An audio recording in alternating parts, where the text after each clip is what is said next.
start at the very beginning, a brief history of voicemail. Some of you may recall it was about 1985 when voicemail was released. And before that, there were voice answering machines. You may recall having some at your home. They had a little red button on them, right? And they would flash once if there was one message and 2 or 3 times if there were many.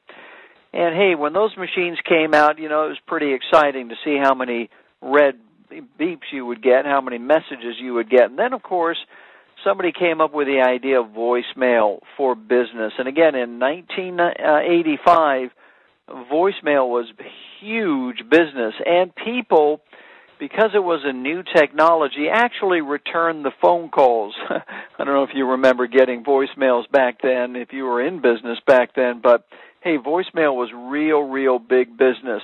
And people tended to respond and treat voicemails as if they were important. Well, unfortunately, after a while, people began leaving lots of voicemail messages. Salespeople were leaving whole pitches on voicemails, and voicemails soon became overwhelming, and business people tended to stop paying attention to voicemail. And then guess what happened? Email came out. I'm sure you remember email when it was new. I remember the old AOL, You Got Mail. That was an exciting time whenever you'd have some mail. And it was the same thing in business. People began responding to emails. It was a big thing. People didn't ignore emails. They made it a point to return them. And then guess what? Emails went the same way as voicemails. They were too plentiful, too many messages. Sales reps were, again, essentially emailing their sales pitches, and it became overwhelming.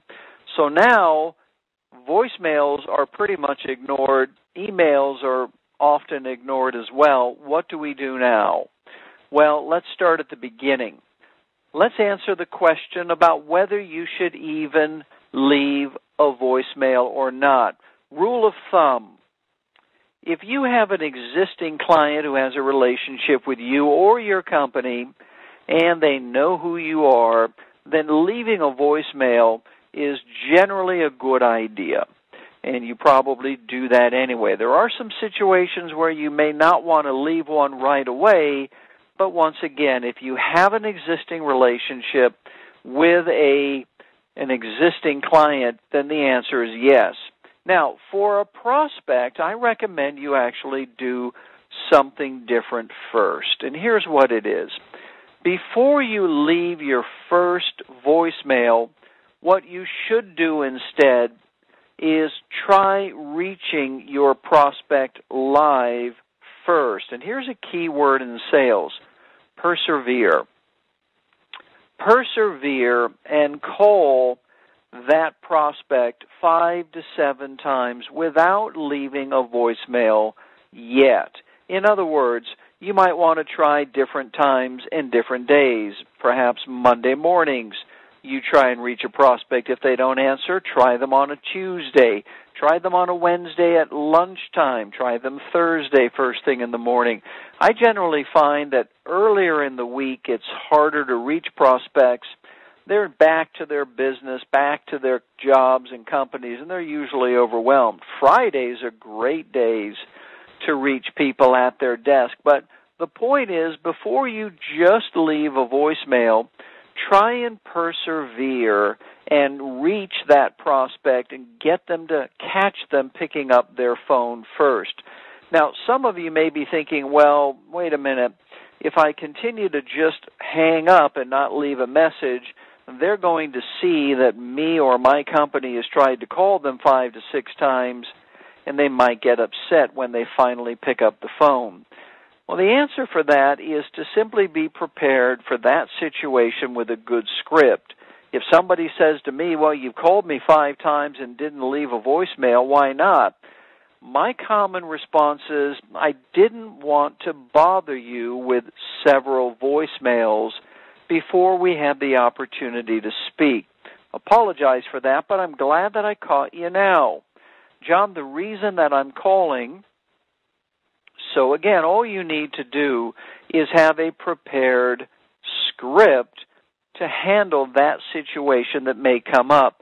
It won't come up as often as you fear it might, And if you have a proven script for it, you'll be prepared to deal with it. Believe me, the benefits that you'll get of persevering and calling at different times and actually catching a prospect picking up the phone, the benefits of that will far outweigh any fear you may have of having a prospect be angry with you. Try it and see for yourself. Okay, now if you have persevered, tried different times and different days to reach a prospect, and they're still not available, then you might consider leaving a voicemail. So what should your voicemail look at? Well, first of all, let's talk about how many voicemails you should leave. Let me tell you now that one attempt and one voicemail is not enough, but leaving 5 voicemails is too many. So the best practice is to leave 2 voicemails in the first week, and then on the following week you can leave another voicemail, and then the week after that you can leave another. See, here's the key. Many studies have been done on how many contacts it takes to reach a new prospect. And by the way, this is not only perhaps a prospecting campaign you may be doing, but this is even with leads you may capture at trade shows, social networking leads, any other marketing that your company does. You absolutely have to make more than 2, 3, or 4 attempts to reach your prospect. Unfortunately, many sales reps will call once and then never reach out to a prospect again. I know that may sound incredible to you, but studies, again, have proven over and over again that's generally what happens. Remember that word from the slide before this, persevere. A persevering sales rep will always outright other sales reps in the office. And again, it takes many contact attempts to reach someone. So you're going to want to leave more than one voicemail. Again, the best practice approach, leave a couple of voicemails the first week, one the following, and then one the time after that.